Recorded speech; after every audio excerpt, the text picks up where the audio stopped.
नमस्कार, आप देख रहे हैं आवाज इंडिया, देश की भरोसेमंद आवाज। मैं हूं प्रतीक्षा।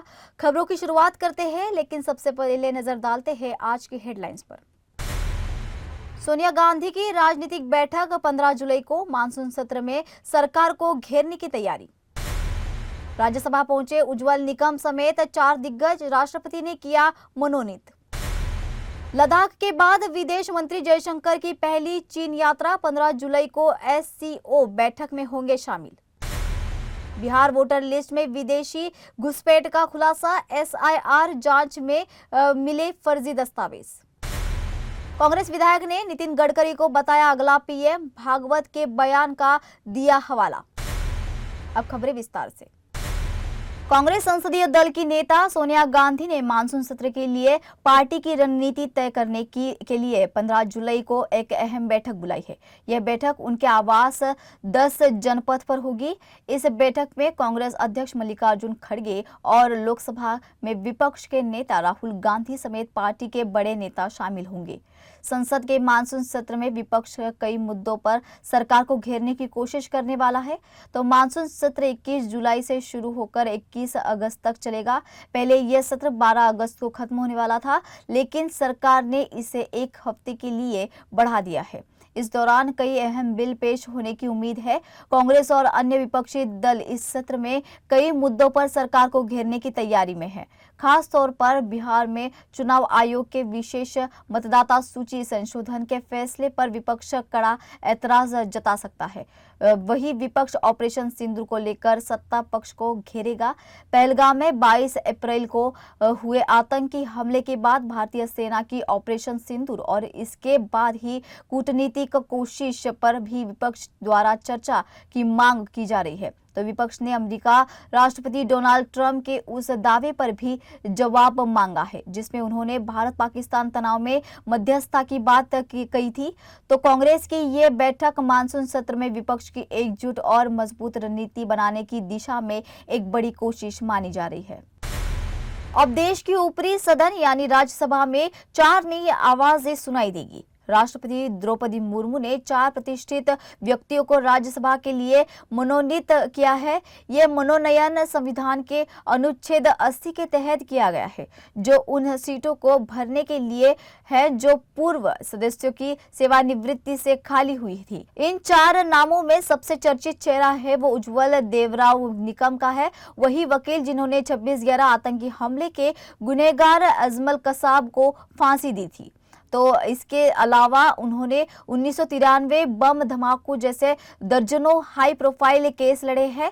दूसरा नाम है सी सदानंद मास्ते का, केरल से आने वाले वरिष्ठ समाजसेवी और शिक्षाविद जिन्होंने ग्रामीण शिक्षा और सामाजिक कार्यों में बड़ा योगदान दिया है। हर्षवर्धन श्रृंगला तीसरे मनोनीत सदस्य है। पूर्व विदेश सचिव और अनुभवी राजनयिक। कोविड संकट के दौरान विदेशों में फंसे भारतीयों की सुरक्षा वापसी में इनकी भूमिका अहम रही है। और चौथा नाम है मीनाक्षी जैन का, एक प्रख्यात इतिहासकार और लेखिका जिनका काम भारतीय इतिहास और संस्कृति की गहराइयों को नई दृष्टि से सामने लाने के लिए जाना जाता है। राज्यसभा में मनोनीत सदस्यों का कोई राजनीतिक पक्ष नहीं होता। वे अपने क्षेत्र के अनुभव से संसद को दिशा देने का काम करते हैं। कला, साहित्य, समाज सेवा और विज्ञान जैसे क्षेत्रों से आने वाली ये आवाजें अब कानून निर्माण में विशेषज्ञ राय रखेगी। भारत के विदेश मंत्री डॉक्टर एस जयशंकर 15 जुलाई को चीन के तियानजिन में होने जा रही शंघाई सहयोग संगठन यानी एससीओ की विदेश मंत्रियों की बैठक में हिस्सा लेंगे। यह यात्रा इसलिए भी अहम मानी जा रही है क्योंकि जून 2020 में लद्दाख में चीनी सैनिकों के साथ हुई झड़प के बाद यह उनकी पहली बीजिंग यात्रा होगी। बैठक की मेजबानी चीन के विदेश मंत्री वांग यी करेंगे। इसमें सभी 10 सदस्य देशों के प्रतिनिधि मौजूद रहेंगे। संभावना है कि इस बहुपक्षीय बैठक के इतर जयशंकर और वांग यी के बीच द्विपक्षीय बातचीत भी हो सकती है, जिसमें एलएसी पर जारी तनाव, द्विपक्षीय व्यापार, चीन द्वारा धातुओं के निर्यात पर लगाए गए प्रतिबंध और सीमा विवाद जैसे अहम मुद्दों पर चर्चा संभव है। इससे पहले जून में रक्षा मंत्री राजनाथ सिंह और राष्ट्रीय सुरक्षा सलाहकार अजित डोभाल भी चीन यात्रा कर चुके हैं। माना जा रहा है कि चीन के विदेश मंत्री वांग यी भी इसी महीने भारत दौरे पर आ सकते हैं, जहां वे डोभाल से सीमा वार्ता कर सकते हैं। इस यात्रा को दोनों देशों के बीच जमी बर्फ पिघलाने की दिशा में एक बड़ा कदम माना जा रहा है। बिहार विधानसभा चुनाव से पहले वोटर लिस्ट को लेकर उठी सियासी सरगर्मी अब एक नए मोड़ पर पहुंच गई है। SIR यानी स्पेशल इंटेंसिव रिवीजन प्रक्रिया के तहत घर घर हो रही जांच में बड़ी संख्या में नेपाल, बांग्लादेश और म्यांमार के नागरिकों के पास आधार कार्ड, राशन कार्ड और निवास प्रमाण पत्र पाए गए हैं। चुनाव आयोग से मिल रही जानकारी के मुताबिक बूथ लेवल अधिकारियों ने जब घर घर जाकर दस्तावेज जांचे तो कई प्रवासी नागरिक फर्जी दस्तावेजों के साथ मिले। अब आयोग की प्राथमिकता है कि ऐसे अवैध नामों को 30 सितंबर को प्रकाशित होने वाली अंतिम वोटर लिस्ट से बाहर किया जाए। सुप्रीम कोर्ट ने पहले ही आधार कार्ड से वोटर लिस्ट की शुद्धता बढ़ाने की बात कही थी। इसी दिशा में काम करते हुए चुनाव आयोग ने 243 विधानसभा क्षेत्रों में 38 जिला निर्वाचन अधिकारियों, 963 सहायक अधिकारियों और हजारों वॉलंटियर्स की मदद से जमीनी स्तर पर जांच शुरू कर दी है। करीब 4 लाख वॉलंटियर्स वरिष्ठ नागरिकों, दिव्यांगों और कमजोर वर्गों की मदद भी कर रहे हैं ताकि कोई भी वास्तविक वोटर छूटे नहीं और फर्जी दस्तावेज से बने वोटर्स को बाहर का रास्ता दिखाया जा सके। चुनाव आयोग के इस ऑपरेशन को सब प्रमुख राजनीतिक दलों के नियुक्त 1.5 लाख BLA भी फील्ड में जाकर सहयोग कर रहे हैं। फिलहाल यह तय है कि जो लोग देश के नागरिक नहीं हैं, वे भारत के लोकतंत्र का हिस्सा नहीं बन पाएंगे। राजनीति के रंग बदलने वाली एक ऐसी बयानबाजी जिसने सोशल मीडिया से लेकर सियासी गलियारों तक हलचल मचा दी है। कांग्रेस के कर्नाटक विधायक बेल्लूर गोपाल कृष्ण ने ऐसी बात कह दी है जिसे सुनकर खुद बीजेपी भी थोड़ी असहज हो गई है। दरअसल विधायक जी चाहते हैं कि नितिन गडकरी देश के अगले प्रधानमंत्री बने। जी हाँ, आपने सही सुना। विपक्षी पार्टी के विधायक सत्ताधारी पार्टी के मंत्री को PM बनाने की मांग कर रहे हैं। वजह भी दमदार है। गडकरी के काम और सोच को बताया विकास के काबिल। विधायक ने कहा है कि गडकरी आम आदमी के करीब है और उन्होंने हाईवे से लेकर गरीबों की तकलीफों तक हर स्तर पर देश के लिए सोचा है। यही नहीं, उन्होंने RSS प्रमुख मोहन भागवत के उस बयान का भी जिक्र किया जिसमें 75 पार नेताओं को पद छोड़ने की बात कही गई थी। तो अब चूंकि मोदी जी इसी साल 75 के होने जा रहे हैं और गडकरी अभी 68 के हैं, तो विधायक जी का सीधा इशारा है अगला नंबर गडकरी जी का होना चाहिए। बात यही नहीं रुकी, उन्होंने तो BS येदियुरप्पा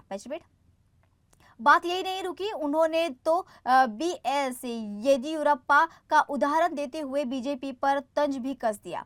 अब कांग्रेस की तरफ से गडकरी को PM बनाने की ये सलाह महज राय है या कोई रणनीति, ये तो वक्त बताएगा। लेकिन हाँ, इस बयान ने राजनीति के पाले में एक नई चर्चा जरूर पैदा कर दी है। वक्त चला है एक छोटे से ब्रेक का।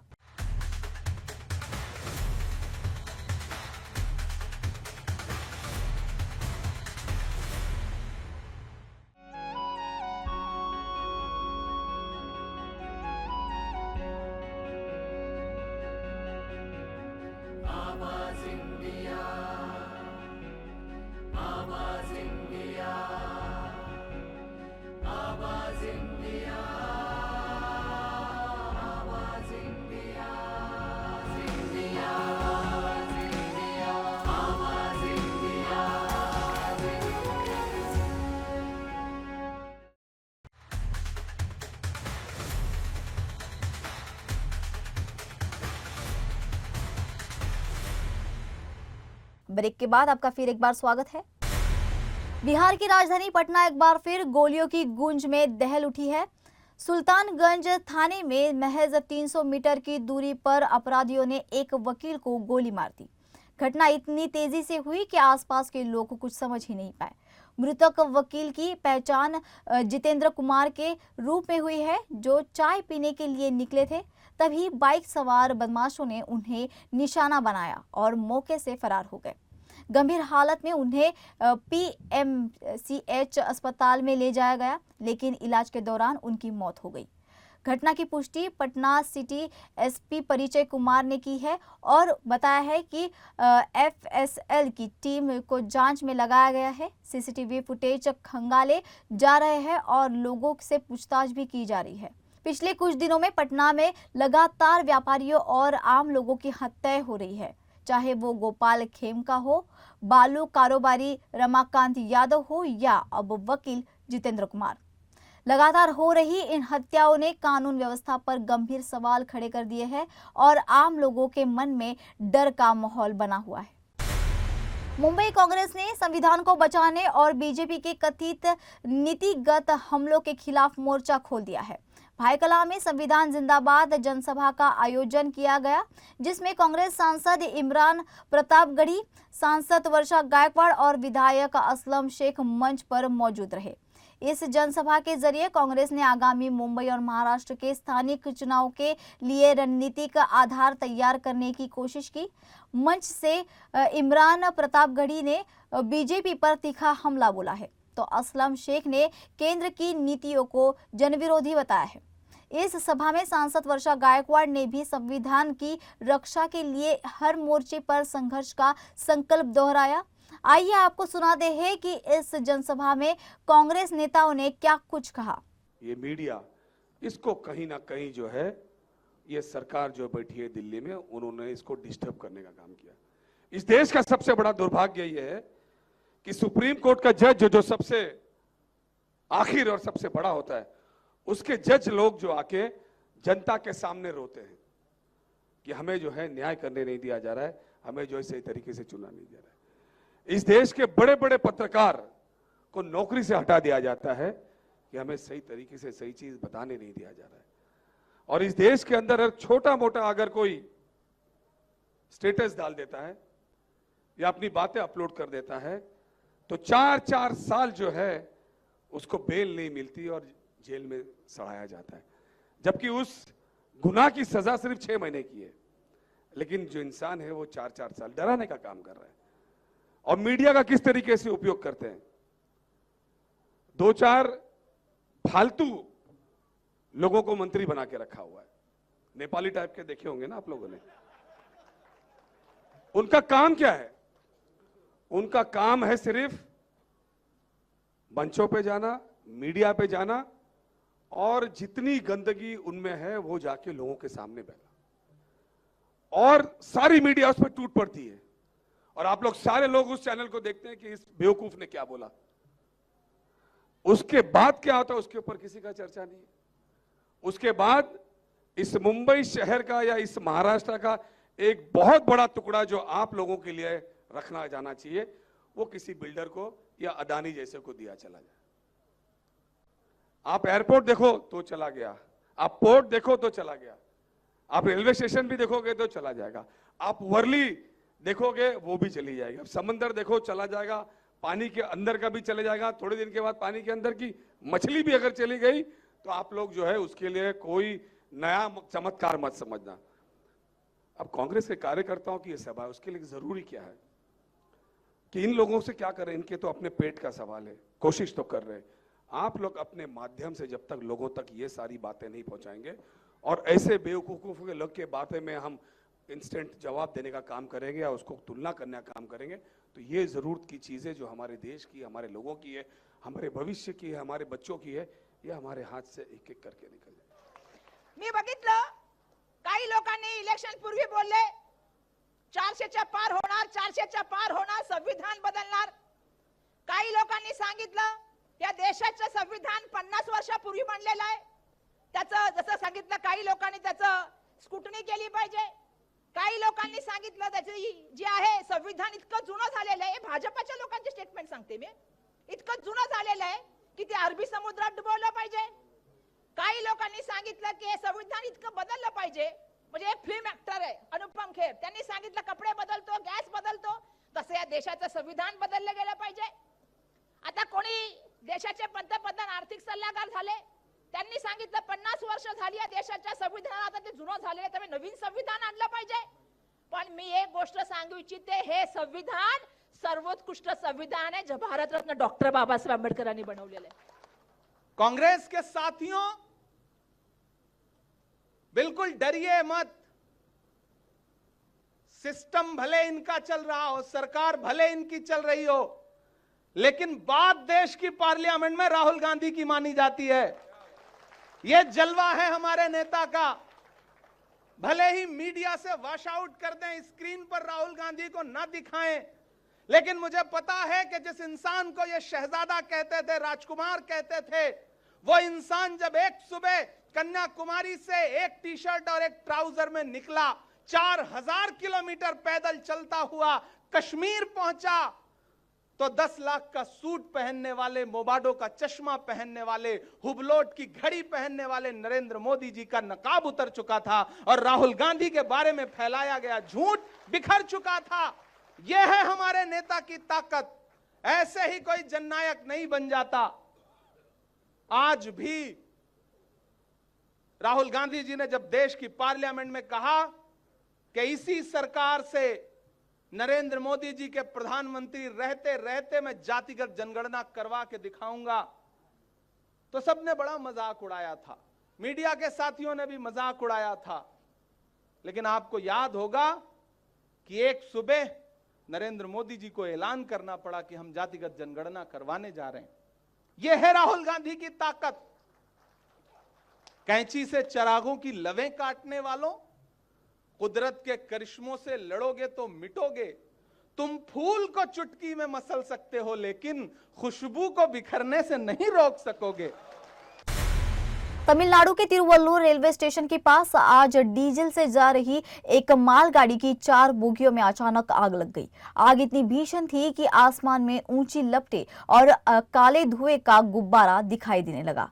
दमकल और बचाव दल तुरंत मौके पर पहुंची और कड़ी मशक्कत के बाद आग पर काबू पाया. अधिकारियों ने बताया कि किसी के हाथाहाथ होने की खबर नहीं है और न ही आसपास की संपत्तियों को कोई नुकसान पहुंचा है. दक्षिणी रेलवे ने ट्वीट किया है कि सुरक्षा उपाय के तौर पर ओवरहेड पावर बंद कर दिया गया है. इसके कारण ट्रेन संचालन में बदलाव किया गया है. यात्रियों को सलाह दी जा रही है कि वे यात्रा से पहले नई अपडेट देख ले. आग लगने के कारण का अभी पता नहीं चला, लेकिन जांच अभी जारी है.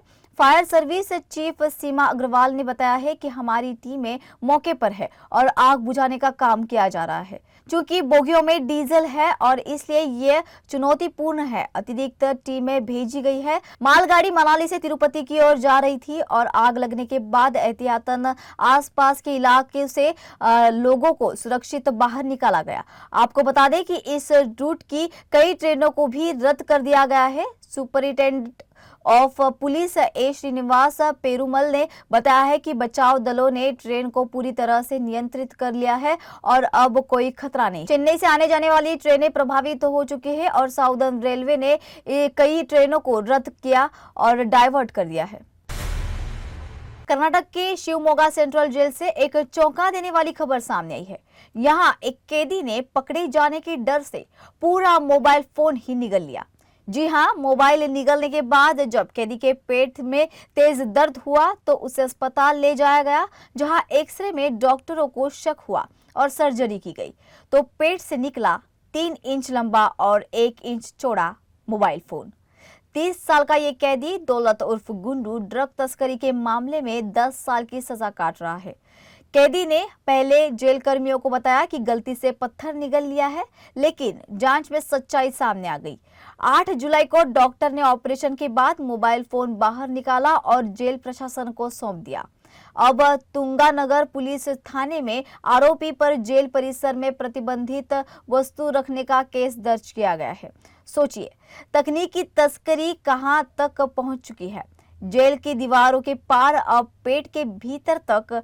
ये मामला जेल प्रशासन और सुरक्षा इंतजामों पर भी बड़ा सवाल खड़ा करती है. महाराष्ट्र में मुंबई से सटे पालघर जिले के विरार में मराठी भाषा को लेकर एक बार फिर बवाल मचा है. विरार में एक ऑटो ड्राइवर को सिर्फ इसलिए पीटा गया क्योंकि उसने मराठी बोलने से इनकार कर दिया. वायरल वीडियो में साफ देखा जा सकता है कि कैसे शिवसेना, यूबीटी और मनसे के कार्यकर्ता भाषा के नाम पर कानून हाथ में ले रहे हैं और अब इस मामले में राजनीति भी तेज हो गई है। आइए दिखाते हैं आपको पूरा मामला। ये तस्वीरें महाराष्ट्र के पालघर की है। विरार रेलवे स्टेशन के बाहर की है, जहां एक ऑटो चालक पर सिर्फ इसलिए हमला हुआ क्योंकि उसने कहा है कि हिंदी और भोजपुरी बोलूंगा, मराठी नहीं। वायरल तस्वीरों में आप देख सकते हैं कि रिक्शा ड्राइवर बार बार जोर जोर से चिल्लाकर बोल रहा है कि मैं हिंदी बोलूंगा, लेकिन भीड़ ने उसकी एक न सुनी। यहाँ तक कि कुछ महिलाओं ने भी उसे थप्पड़ जड़ दिया। घटना शनिवार को मुंबई से सटे पालघर जिले के विरार स्टेशन के पास हुई। मारपीट करने वालों में शिवसेना, यूबीटी और मनसे के कार्यकर्ता शामिल बताए जा रहे हैं। ड्राइवर को न सिर्फ मारा गया बल्कि उसे जबरन मराठी में नारे लगाने और माफी मांगने के लिए मजबूर किया गया। घटना पर शिवसेना, यूबीटी के स्थानीय नेता का जवाब चौंकाने वाला है। उन्होंने कहा है कि जो मराठी का अपमान करेगा उसे शिवसेना स्टाइल में जवाब मिलेगा। पुलिस अब तक इस मामले में सिर्फ वीडियो देख रही है, शिकायत दर्ज नहीं हुई, जबकि सोशल मीडिया पर इस घटना की कड़ी आलोचना हो रही है। ऐसा पहली बार नहीं हुआ है। 1 जुलाई को भाईंदर और मीरा रोड में भी मराठी भाषा को लेकर इसी तरह हिंसा सामने आई थी। पहले भी इस तरह हुई घटनाओं लोगों ने प्रतिक्रिया देते हुए कहा था कि भाषा का गौरव जरूरी है, लेकिन हिंसा के जरिए इस तरह ही खुलेआम गुंडागर्दी नहीं। तो ये था विरार का वो वायरल वीडियो जिसने महाराष्ट्र में एक बार फिर भाषा के नाम पर राजनीति और गुंडागर्दी के बीच की रेखा को धुंधल कर रख दिया है। अब देखना यह है कि क्या पुलिस कानून के मुताबिक कार्रवाई करती है या फिर यह मामला भी बाकी वायरल वीडियो और आरोप प्रत्यारोप तक सीमित कर रह सकता है। राजस्थान के उदयपुर में कन्हैया लाल हत्याकांड पर बनी फिल्म उदयपुर फाइल्स विवादों के घेरे में है। दिल्ली हाई कोर्ट ने फिल्म की रिलीज पर रोक लगा दी है। अब मृतक कन्हैया लाल की पत्नी यशोदा ने पीएम मोदी को एक पत्र लिखा है। यशोदा ने पीएम मोदी से फिल्म की रिलीज सुनिश्चित करने का आग्रह किया है ताकि पूरी दुनिया को सच्चाई का पता चल सके। उन्होंने आरोप लगाया है कि मुस्लिम संगठनों और उनके वकील कपिल सिब्बल ने अदालत से फिल्म पर रोक लगा दी है। यशोदा ने कहा है कि उन्होंने खुद फिल्म देखी है और इसमें कुछ भी गलत नहीं है। पीएम मोदी से उन्होंने कहा है कि आपसे प्रार्थना है कि इस फिल्म को रिलीज करा दीजिए। 3 साल पहले उन्होंने मेरे पति को मार दिया था और अब वही लोग अदालत में जा रहे हैं।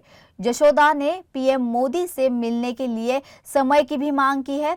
उन्होंने कहा है कि वह अपने दोनों बच्चों के साथ उनसे मिलना चाहती है। बता दें कि दिल्ली हाई कोर्ट के स्थगन आदेश के बाद कन्हैया लाल के बेटे यश तेली ने कहा है कि उनके पिता के हत्यारों को अभी तक सजा नहीं मिली है। एनआईए ने इस मामले में पाकिस्तान नागरिक सलमान और अबू इब्राहिम को फरार आरोपी बनाया है।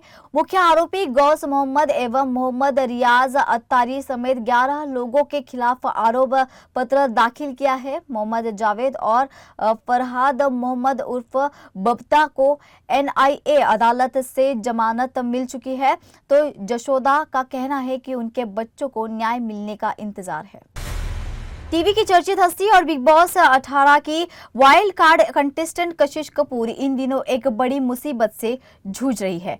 कशिश के अंधेरी स्थित घर में लाखों की चोरी हुई है और चौंका देने वाली बात यह है कि चोरी किसी और ने नहीं बल्कि उनके ही घरेलू सहायक ने की है। पुलिस के मुताबिक कशिश ने अपनी अलमारी में 7 लाख रुपए नकद रखे थे। 9 जुलाई को जब उन्होंने पैसे निकालने की कोशिश की तो दराज में सिर्फ 2,50,000 रुपए ही बचे थे। तो शुरुआती पूछताछ में नौकर सचिन कुमार चौधरी काफी घबरा गया और जेब चेक करने से इनकार कर दिया। इतना ही नहीं, वह 50,000 रुपए लेकर मौके से फरार भी हो गया। कशिश ने इस पूरे घटना की शिकायत अंबोली पुलिस स्टेशन में दर्ज कराई है। पुलिस ने आईपीसी की चोरी की धाराओं में केस दर्ज कर लिया है और सचिन की तलाश शुरू हो गई है। बताया जा रहा है कि आरोपी बीते 5 महीनों से कशिश के घर में काम कर रहा था और रोज 11:30 बजे आता था। अब मामला क्राइम ब्रांच के हाथ में है और आरोपी को पकड़ने के लिए विशेष टीम गठित कर दी गई है। कशिश कपूर ने स्प्लिट्सविला 15 और कई टीवी शोज में भी काम किया है और बिग बॉस 18 में वाइल्ड कार्ड एंट्री में से उन्हें बड़ी पहचान भी मिली। अब देखना यह है कि चोरी के इस मामले में पुलिस को कितनी जल्दी सफलता मिलती है। फिर वक्त हो चला है एक छोटे से ब्रेक का।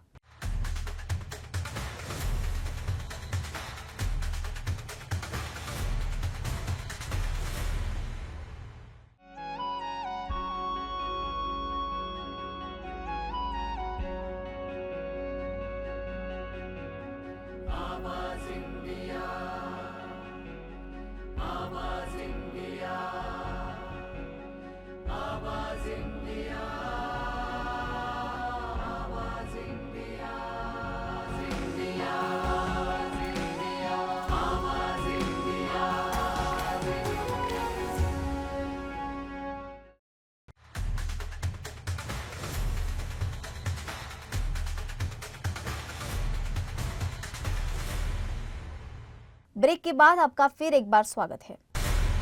तजाकिस्तान सिंगर और सोशल मीडिया स्टार अब्दुल रोजी को दुबई इंटरनेशनल एयरपोर्ट पर गिरफ्तार किया गया है। वो मोंटेनेग्रो से दुबई पहुंचे थे, तभी उन्हें हिरासत में ले लिया गया। मिली जानकारी के मुताबिक दुबई की अथॉरिटीज ने अब तक कोई आधिकारिक बयान जारी नहीं किया है। गिरफ्तारी का कारण भी पहले साफ नहीं हुआ, लेकिन बाद में उनकी मैनेजमेंट कंपनी ने पुष्टि की कि उन्हें चोरी के आरोप में पकड़ा गया है।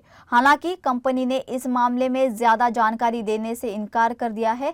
भारत में बिग बॉस 16 से लोकप्रिय हुए अब्दू की गिरफ्तारी से उनके फैंस हैरान है। यह पहली बार नहीं है कि अब्दू कानूनी परेशानियों में फंसे हैं। 2024 में भारत में भी उन्हें मनी लॉन्ड्रिंग मामले में ईडी ने पूछताछ के लिए बुलाया था। अब वह एक हॉस्पिटैलिटी कंपनी से जुड़े केस में गवाह के तौर पर शामिल हुए थे और आरोपी नहीं बनाए गए थे। अब दुबई में चोरी के आरोप ने फिर से उनकी मुश्किलें बढ़ा दी है। सोशल मीडिया पर इस मामले ने तेजी से सुर्खियां बटोरी है। उनके गानों और रियलिटी शो के कारण वे दुनिया भर में पॉपुलर है। तो अब्दू की टीम का कहना है कि वे कानूनी प्रक्रिया में सहयोग कर रहे हैं।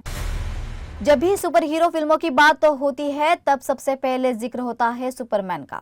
और अब वही सुपरमैन एक बार फिर धमाकेदार वापसी कर चुके हैं।